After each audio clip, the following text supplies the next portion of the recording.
Welcome to Outrage and Optimism. I'm Tom Rivett-Carnac. I'm Cristiana Figueres. And I'm Paul Dickinson. So we are back, season 4. We're thrilled to be back. We've been off the air for a couple of months, but we're back with new energy, new excitement, and new ideas that we can't wait to share with you.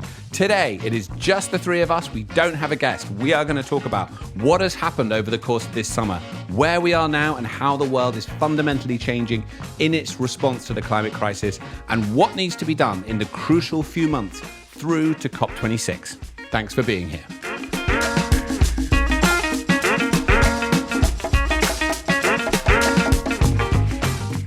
So friends, we are back, season 4. This has been the longest break we've ever had in 2 years that we've been together. Has been. Good point. Yeah, it's a very good start to season 4, isn't it? This has been the longest break that we have taken from being on air for the last 2 years. We've been off for about the last 6 weeks doing various different things. And in fact, what's been lovely is I've seen more of the two of you, I think, during the time we haven't been podcasting than I had for the previous maybe 18 months. We're such geeks that we stopped working together and then went on holiday together. So there you go. It's been very nice. Yeah. Well, it's been very nice, especially Paul training Tom's duck to dance. Did you all see that? For those who have no idea what we're talking about, Paul and Christiana came and spent a couple of weeks at my house in Devon, and we have an Indian runner duck that was raised from an egg by my daughter, and it is very, very friendly, and Paul taught it to dance hip-hop. So look at Christiana's Twitter feed. It won't sleep with the other ducks. It considers it's a human, and so I thought, if this duck thinks it's human, it can dance. And I mean, lots of animals can dance, but this duck can really dance. We've done something very serious to that duck psychologically. I don't know if it will ever recover, but, we'll do our best. How are you guys? You're now on the other side of the world, which I'm very sad about, but it's nice to see you. And we are coming back now with season 4 with new energy and new ideas. Really, listeners may not be aware that Outrage and Optimism has been a sort of 2-year argument between me and Christiana. And over the course of this summer, we've realized, as we probably knew all along, or certainly Paul did, opposition is futile. The opposition is futile. So, Christiana, now's your moment. Well, so what's the plan, Christiana? Well, the plan is that our future episodes of Outrage and Optimism podcast are actually going to be shortened. We're going to squeeze everything into about 30 minutes, which makes actually much more work for us because we are still intending to provide the insights and the fun. We don't want to sacrifice the fun. But we're going to try to squeeze it all into 30 minutes in response to the fact that the podcasting world has actually matured enormously since we started, that there are many, many more podcasts out there, which is a very good thing. It is, including many more climate podcasts, which is a very good thing. And we welcome all of them. It's fantastic. Many more climate. Yeah. That is so exciting. So exciting. So in order to allow people to fit more podcasts into their day, and also to follow the trend that seems to be shorter podcasts, we are going to squeeze everything into 30 minutes, or we shall attempt this. Stay tuned to whether we can actually do it. What we have to avoid doing is simply beginning to speak without really knowing how we're going to end a sentence, and then using quite a long period of time to sort of improvise and not knowing how you're going to end it, keeping the sentence Clay, going. You're going to have a lot of work to do time at the top end of this podcast. I know. We did actually discuss that there's going to be some more. Claire's going to have to use his scissors a bit more and there's cut going us to be down. like the cutting room floor is going to be covered. It's all electronic now, isn't it? But you know what I mean. The metaphor of tape. Yeah. No, I know what a cutting room floor is, by the way. But if you go on too long, I'm just gonna. There you go. There you go. Okay, make that noise. That's fine. I'm gonna make the I noise. can take it. Cut, I can take it. But Christiana's being very generous because the point she's made that the podcasting world has changed in the 2 years that we've been on the air is the argument that I have made for why I am now acquiescing to what she has said from the very beginning, which is that any more than half an hour is too much. Now, we know, because we can track these things, although we can't track anything, that those of you who listen, and we love you for listening, actually do tend to listen all the way to the end of the podcast, but we are very mindful of time. People are feeling more compressed in their time. People want things that are focused and snappy, and so we are going to put that challenge to ourselves to limit Outrage and Optimism to 30 minutes. We will have as previously. No, wait. We're not limiting either outrage or optimism to 30 That's a good minutes. point, We're just yeah. limiting the episode to 30 minutes. Outrage and Optimism continue to be infinite, of course, and are called for at 100% at all times. But the podcast itself will be limited to 30 minutes. So, as ever, we will have a quick chat at the front end, talking about the news, what's happened in climate, impacts, solutions, what's going on from a policy perspective, technology, weather-related, etc. We will then, in general, have an interview with you, as you're very familiar with. We're going to keep it tight. Those of you who've been paying attention will have noticed that in our interviews, we tend to have multiple different topics that we roam across. We're not going to do that anymore. We're going to say, here is the one topic that is most important to speak to this person about. We're going to hammer on it for 10 minutes, and then we're going to come back for a few minutes at the end. So 30 minutes every week, as usual, in your inbox or podcast box or whatever it is. We're back. We're excited for season 4. The next few months are going to be pivotal. Right. And we're calling it the Pompidou Center strategy. The Center Georges Pompidou in Paris, designed by a team including Richard Rogers. He said the happiest day of his life was when the Paris authorities allowed him to put half the space and allow it to be completely open without a building. It's a beautiful part of Paris, which is half building and half big empty space. So will be our new podcast. That's a great mellow. Example of the type of intervention I'm not sure we're going to have time for in the new format. So I hope you all enjoyed that. From Paul Dickinson. It's going to go in a little frame Save case. it, put it to one side, listen to it as often as you like, because you're not going to get many more of those now that we're limited to 30 minutes. Unless you go to my personal private channel, which I'm still negotiating with Spotify as soon as they return my call. The Paul Dickinson Pompidou tapes. I'm sure they'll be very popular.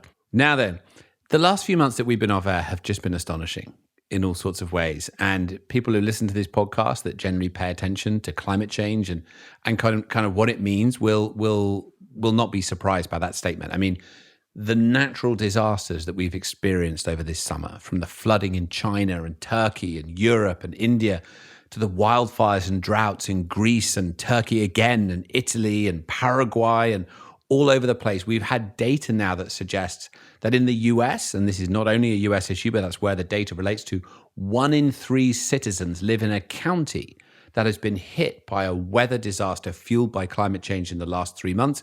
More than 32% of citizens in the US now live in an area that has been declared a disaster area by FEMA this summer. Now, this is creating enormous amounts of anxiety, as it should, amongst the citizenry around the world as we look at what's happening. And all of a sudden, we are finding people, and you may have found this in your own life, people who have always been somewhat resistant to the climate argument are now suddenly finding that certainty is beginning to shake a bit as they realize that what's happening is really disquieting. At the same time, we are on the narrowing path towards a moment of great consequence in Glasgow. And the signs are there that are good, and signs are there that are really troubling. So I would like to just begin this by, Christiana, maybe starting with you, addressing the listener. How should we approach this moment? There's a lot of energy, a lot of nervousness, a lot of anxiety going into this. That's great energy that we need in order to translate into the solutions and the momentum that is required. But it's also kind of hard sometimes for people to live with. So I'd love to hear your analysis of what's the most effective way to approach this moment in order to deliver the outcome that we need? Well, a bit before I go to that, Tom, I just wanted to put out the other piece that has really changed dramatically over the past few months, and that is the granularity of science. So yes, you've mentioned some of the extreme weather events that should include actually people drowning in New York City because of in New York City, okay? This is not Bangladesh. This is New York City. So the extreme weather events that we've seen over the past few months are only small little windows into what science has been telling us, but has told us yet again over the past few months that actually we are now poised at the brink of the precipice. Poised. Now, we have been talking about this on the podcast for a long time, but I have never felt the brittle nature of our position as intensely as I have this time. Maybe because I just got back from Greenland, where I was there when it was 70 degrees Fahrenheit, 21 degrees Celsius, completely crazy, warmer than it was in London, with all the melt and what that actually means for the rest of the weather systems around the world. So where are we on this? I would say that we are picking up from friends, family, community members, from newspaper articles, from all kinds of media channels. We're picking up, I think, more than ever before, a sense of terror. A sense of terror because OMG, what scientists have been telling us for a long time is now upon us.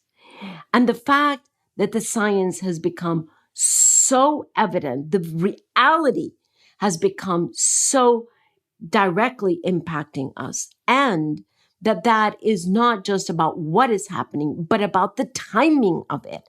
The fact that we really now understand that we have the rest of this decade to dramatically change the course of greenhouse gas emissions. So both the breadth of and the variety and the intensity of weather events, as well as the everyday shorter timing, has definitely led so many people to feel a sense of terror. Expressed in different ways. It can be grief, it can be anxiety, it can be, desperation to get to the streets and demonstrate against someone. Although we don't know against whom. Right. But there is a very, very understandable here tendency to, in the front of all of this, to blame someone and find some scapegoat. It's got to be either this company or that government or this civil society or that region or, this moment in history. Someone has got to take the blame for what we are confronting. And as we have discussed so often on this podcast, yes, let's honor that grief. Let's honor that terror that we're all feeling. But is it actually helpful to where we want to go to find blame and to focus our anger on something somewhere? It's much more difficult to say, oh, wow, I also have responsibility on this and I also can do something. It is much more difficult, but it gets us over the hump of feeling hopeless and helpless. It gets us to a certain degree of agency. And collectively, of course, we can do so much more if each of us assumes some responsibility. So, everything that we've been saying on this podcast only magnified to the nth degree. Yeah, and I mean, I agree with that, absolutely. And thanks, Christiana, for your insights on that. I think part of the interesting element of this moment is that as the impacts become clearer, as the urgency becomes greater, then what do we do? How do we respond to that increasing urgency and that increasing requirement to step up? The good element of that could be that we increase our own ambition, we broaden the community of people that are interested in this, and we build more momentum towards systemic change. The bad element could be that it gets so serious that we start to criticize each other for not being good enough, not being ambitious enough, not being fast enough to do something. And what ends up happening, and I think those of us who have been in this climate movement for a long time have seen that sometimes at moments of great pressure, the climate movement can, and the environmental movement as well, people who care about these issues, can slightly turn inward and say, you're not going fast enough. You should be doing more. You're giving the wrong message and that's leading people down the wrong path. And what about this? We see this in all sorts of ways. At the moment, I mean, one interesting example in the world at the moment is this concept of net zero, right? I mean, some people say that the idea of net zero, that we need to get to a point where emissions are equal to what the planet can absorb, is a useful tool that is enabling business and other emitters to get on the road towards reducing their impact on climate change and doing something serious about it. Others say, this is a smokescreen, it's greenwash, we can't trust it. That's leading to a whole bunch of uncertainty around the concept, and we're left in a more complicated world. So that's a really interesting challenge for all of us. As the urgency increases, how do we hold together where we're powerful, where we have a big tent, while being realistic about what we're facing? That feels like the kernel of what we're facing here. And I think many people are grappling with that issue. That reminds me of an interesting incident that I had while I was in Greenland. I did a lot of press work while I was there. And there was one journalist who peppered me with question after question after question. And I got the sense that he was coming from inside of himself, from a deep sense of cynicism and anger. And I answered his questions as best I could. But then after we finished the interview, I went over to him and I said, this is the feeling that I get, that you are just feeling so hopeless and helpless and angry. And here's my question to you, is the question I asked the journalist. If your child is, because he had told me he had 2 children, if your child is crossing the street and you see a bus coming at your child, do you start by figuring out who's driving the bus? Is she or he completely alert, or are they falling asleep? What is the current condition of the brakes on the bus? Is there a zebra stripe before the bus gets to your child? Do you begin to do all of this and to blame the manufacturers of the brakes or the driver or, those who didn't do the right signaling and the right painting on the road? Or do you frankly just go at it and throw yourself into the street, catch your child, and both of you get over to the other side before the bus runs over to your child? Which way do you go? Well, obviously, that is the only thing that we can do. And here is the big, ugly truth. There is a huge bus coming at our children. There is. And science has been pellucidly clear about that. So frankly, we don't have another option. This is not about finding who is at fault, who is not doing their job. This is about picking ourselves up and moving to where we have to get into action.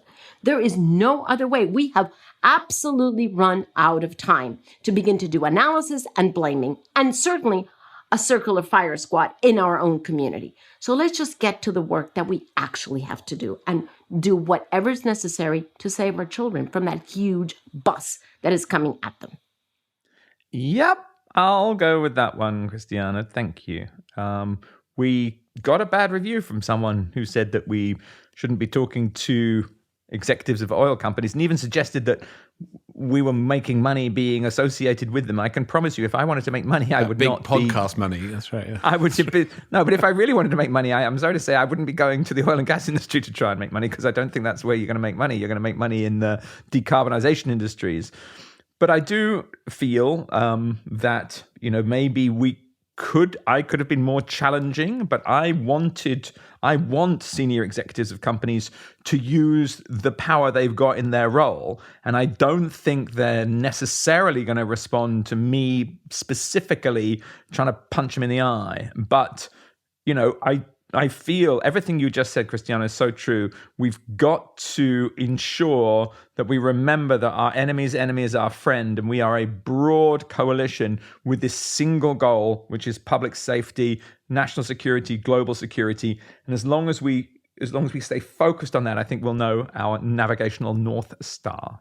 No, it's a great point, and it makes me think, and including what Christiana said as well. I mean, you sort of demonstrated to me, Christiana, in the coalition that was built up towards Paris, that the way that you get big change is with a big tent, and that actually what you need is momentum, and that momentum and that encouragement and that progress begets further momentum, which then begets further momentum. And if you need to tweak the strategy as you go, you can do that. But then you're on the road, and actually that's how you build progress towards it. And I believe that, right? And I've experienced that. That's how you can create big change in a systemic context.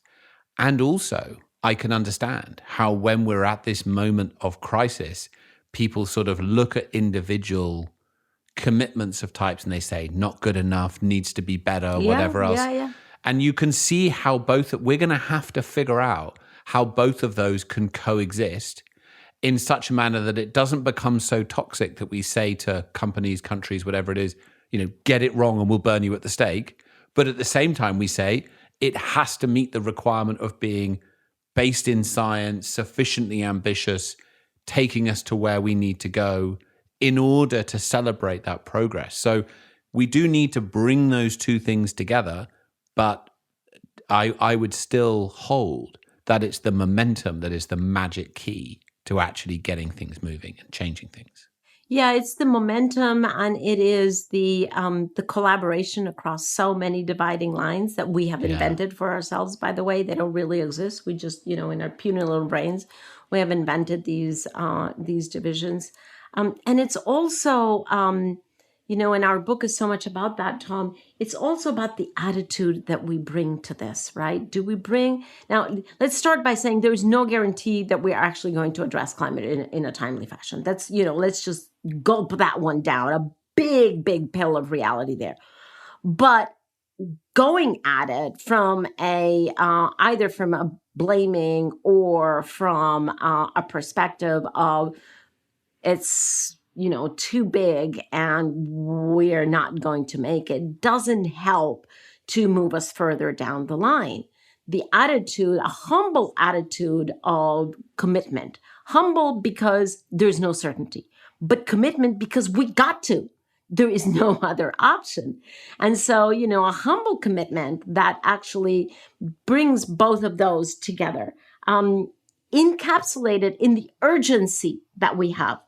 I have never felt the urgency of climate action as much as I have this summer. I don't know if that's the same for the two of you, but urgency has basically, been what has really been accompanying me. I used to talk about swallowing an alarm clock for all of us. And oh my God, have I swallowed the alarm clock? Well, I think the alarm clock's gone off, Christiana. Tom. Yes. No, I was just going to say, so Claire is sending us very helpful timestamp updates, and I could determine that the first episode after we've declared this is going to be 30 minutes will not end up being 45. So I'm going to keep us to time here. Now, we only have a few minutes left, but the other context that we're stepping into, despite obviously all of these remarkable global weather events and the human response we're seeing to it, is the fact that we just have 8 weeks now until COP26 and everything that entails. And listeners will know that this is a particularly important COP because it encompasses the first real step up of ambition since Paris. It needs to work for us to continue to have real faith in the Paris Agreement. I'd love to ask you both, and you both come from this from different perspective. Paul, very much with deep experience in the kind of business sector, and Christiana from government. Maybe starting with you, Paul, how are you feeling? I mean, do you think that we're on track to kind of, if you look at it net, the day after COP26, if it's been a success, the papers will all say 1.5 is still alive. How are we doing on that road from here to that outcome coming in December? Because we've got to get there. And it's a big lift. It's a big lift substantively, and it's a big lift on the optics for reasons we've talked about.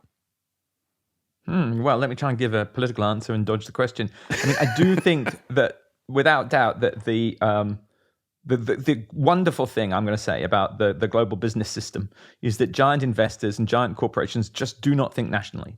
So you may have all these different national divisions, but very large companies are recognizing that, there's going to be some sort of political event in Glasgow at COP26. And then after that, they're going to have 10 years of capital expenditure they've got to plan and 30 years of operational life of all kinds of equipment and business processes. So they're deeply in a process of change. And I think that the key is the degree to which the political process will accelerate or decelerate that change. That's the best answer I can give you. And I would say that that's a two-way street. I would say that that is a two-way street, and that, yes, the political process needs to accelerate that change, but also that corporate engagement and corporate emission reductions, real reductions, actually accelerates also policy development. So, the two of them together, and of course, spiced up by pressure from civil society. So it's a three-cornered effort. But Tom, I also wanted to get back to your title, because I think it's very important to understand that in the best of all cases, the title of the newspapers or the front page would say 1.5 is still alive. Now, here are two titles that cannot be on the newspaper. It is impossible for the first page of any newspaper to say 1.5 is guaranteed. Yeah. That is impossible. We should be aware of that. Absolutely. Yeah. We have to be aware of that. 1.5 cannot be guaranteed in 2021. 1.5 can be very, very close to guaranteed by 2030, but not now. So let us get off, this desire for COP26 to do the miracle of guaranteeing 1.5. Not possible. The second title of the front page that is possible, but that we cannot accept is 1.5 is dead.